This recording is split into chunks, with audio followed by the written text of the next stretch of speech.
से पाया और संत महापुरुषों के चरणों में लग गए, अपने को कुर्बान कर दिया।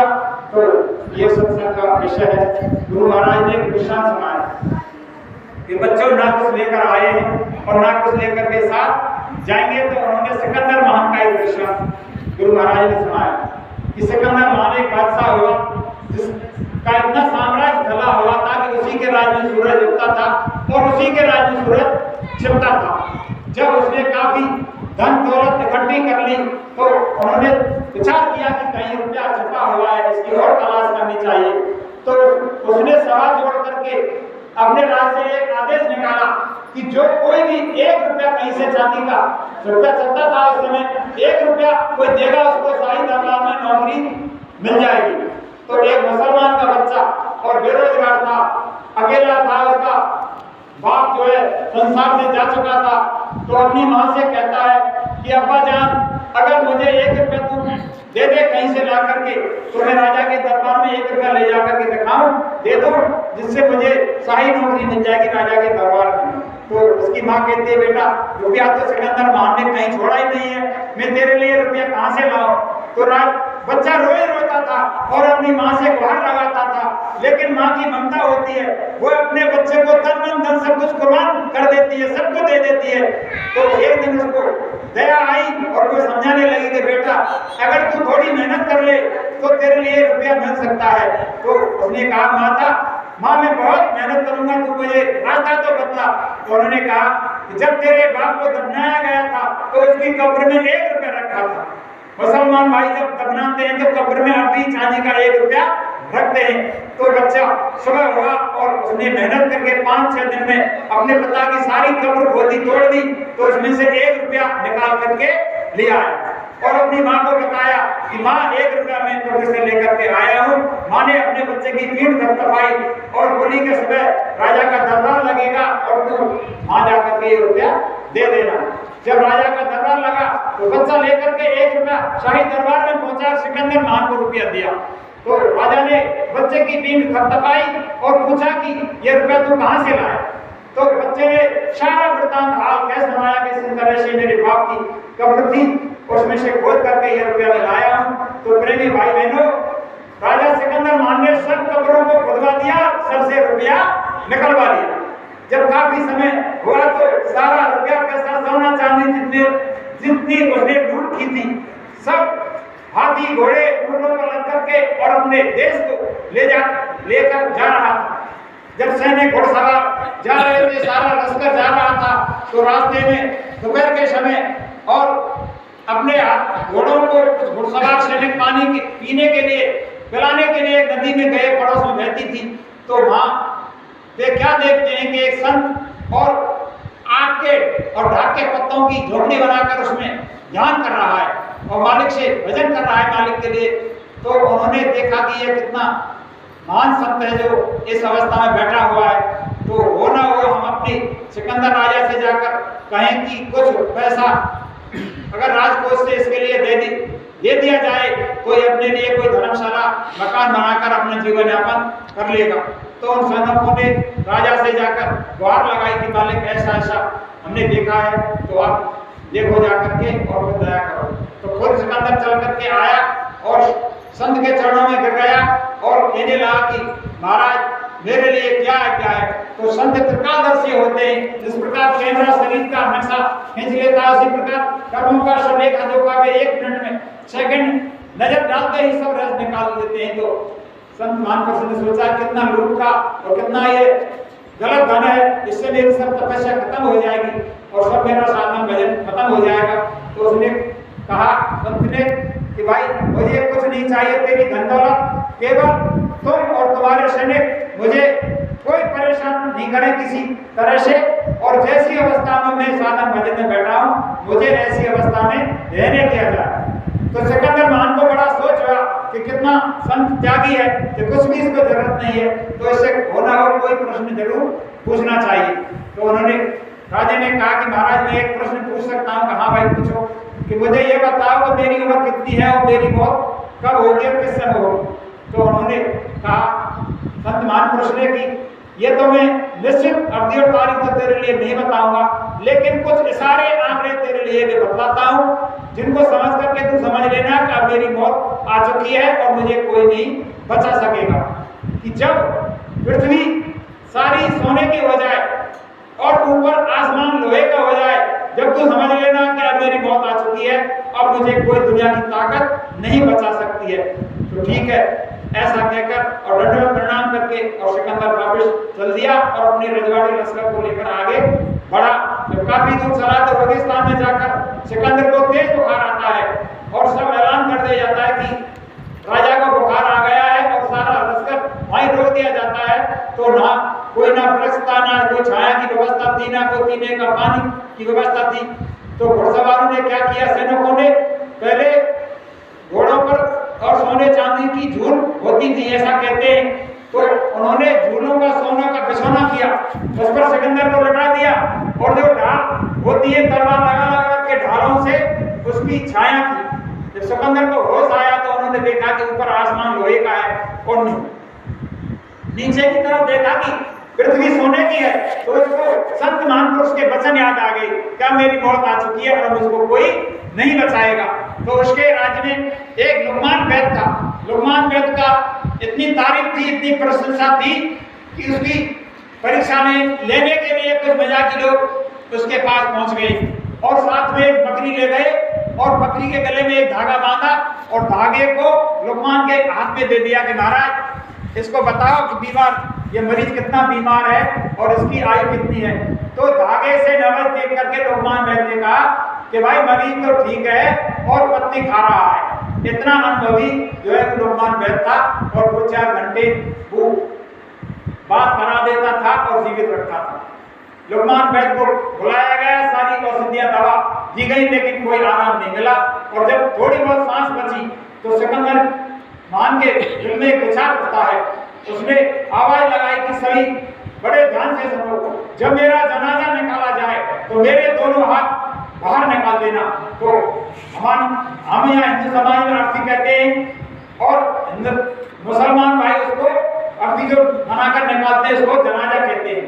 तो दोनों हाथ निकाल देना और जो आगे भविष्य में जनता पीढ़ी आवेगी, युवा पीढ़ी आवेगी, वो समझेगी कि सिकंदर महान खाली हाथ आया और खाली हाथ गया, कुछ भी इतना लूटपाट करने के बाद कुछ नहीं ले गया। तो ये आगे की जो जन समुदाय जन्म होगा, पैदा होगी और आगे जो आबादी देखेगी, मनुष्य लोग इस रहस्य को देखेंगे, वे समझेंगे कि कुछ भी साथ लेकर नहीं आते हैं, कुछ भी साथ लेकर नहीं जाते हैं।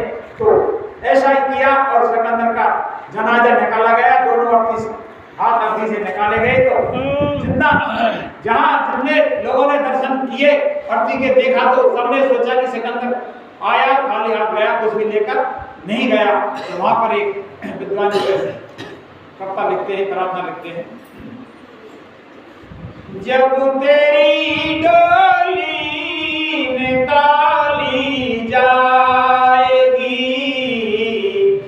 जब तेरी डोली निकाली जाएगी, बिन मुहूर्त के उठा ली जाएगी, जब तेरी डोली निकाली जाएगी, बिन मुहूर्त के उठा ली जाएगी, जड़ सिकंदर का यहीं पर रह गया, जड़ सिकंदर का यहीं पर रह गया, मरते दम लुकमान भी के गया, ये दवार गिज न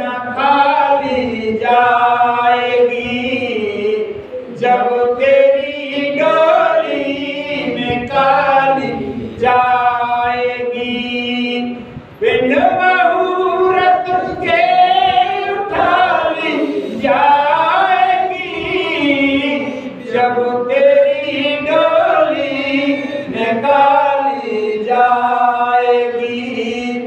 उन हकीमों से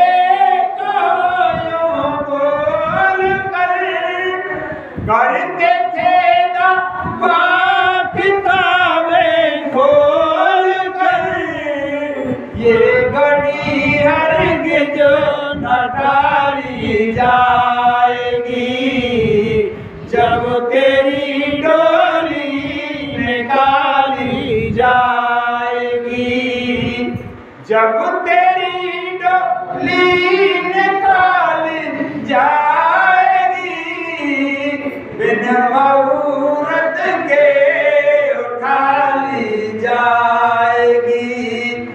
क्यों गुलों पर हो रही बुलबुल सार, पीछे वो माली खड़ा है होशियार, मार कर गोली गिरा ली जाएगी, जब तेरी डोली निकाली जाएगी, जब तेरी डोली निकाली जाएगी, बिन मुहूर्त के उठा ली जाएगी, जब तेरी डोली निकाली जाएगी।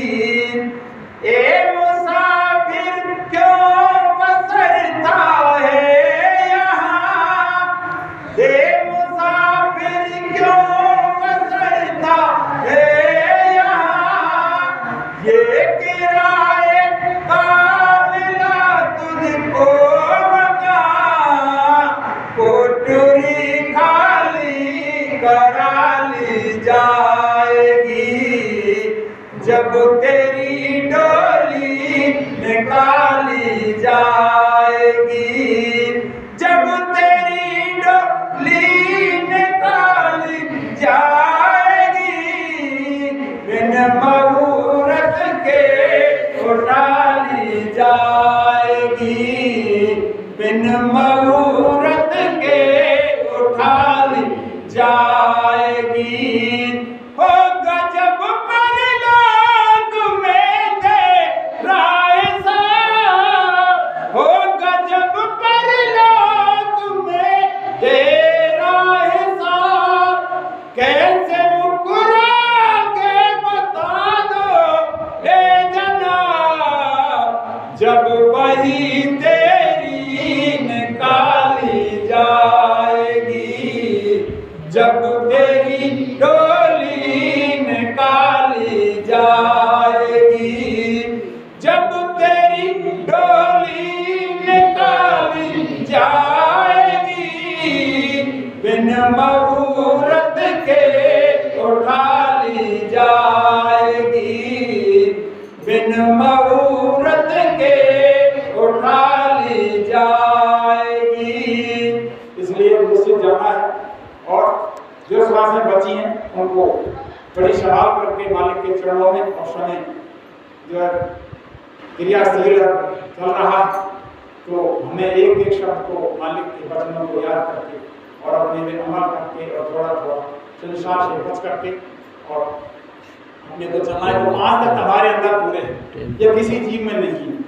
अरे 5 तत्व का बनो शरीर फिर काहे कुड़ रहे, फिर काज को सोच करे, 5 तत्व का बनो शरीर फिर काहे कुड़ रहे, फिर काज को सोच करे। खाली हाथ यहाँ तू आया, मुट्ठी बांधे कुछ नहीं लाया, खाली हाथ यहाँ तू आया, मुट्ठी बांधे कुछ नहीं लाया, यहाँ करके तू गरमाया, खूब बटोरा जो मन चाहा, तू हर से नहीं डरे, फिर काज को सोच करे। 5 तत्व को बनो शरीर फिर काहे गुण रहे, फिर काज को सोच करे। अरे को जो कुछ लिया यहाँ से लिया, या कमाल यहाँ पर दिया, जो कुछ लिया यहाँ से लिया, या कमाल यहाँ पर दिया, या कमाल यहाँ पर दिया, तो फिर काहे कुछ कर करे, फिर काज को सोच करे। 5 तत्व को बनो शरीर फिर काहे गुण रहे, फिर ये संसार मुसाफिर खाना लगा रहेगा आना जाना, ये संसार मुसाफिर खाना लगा रहेगा आना जाना, तेरा भी हमें परवाना, बिना मुहूर्त तुझको जन तू अग्नि बीच जले, रुका जब सोच करे, पांच तत्व को बनो शरीर फिर काहे गुण रे, रुका जब सोच करे, आज है मेरा कल है तेरा, परसों रहे ना तेरा मेरा, आज है तेरा कल है मेरा, परसों रहे ना तेरा मेरा, यही तो है अज्ञान अंधेरा, बिना भजन गुरु महाराज के तू कुंभी नरक पड़े, जब सोच करे, अरे पांच तत्व को बनो शरीर फिर काहे गुण रे, जब सोच करे। तो आप समय आपने दिया है और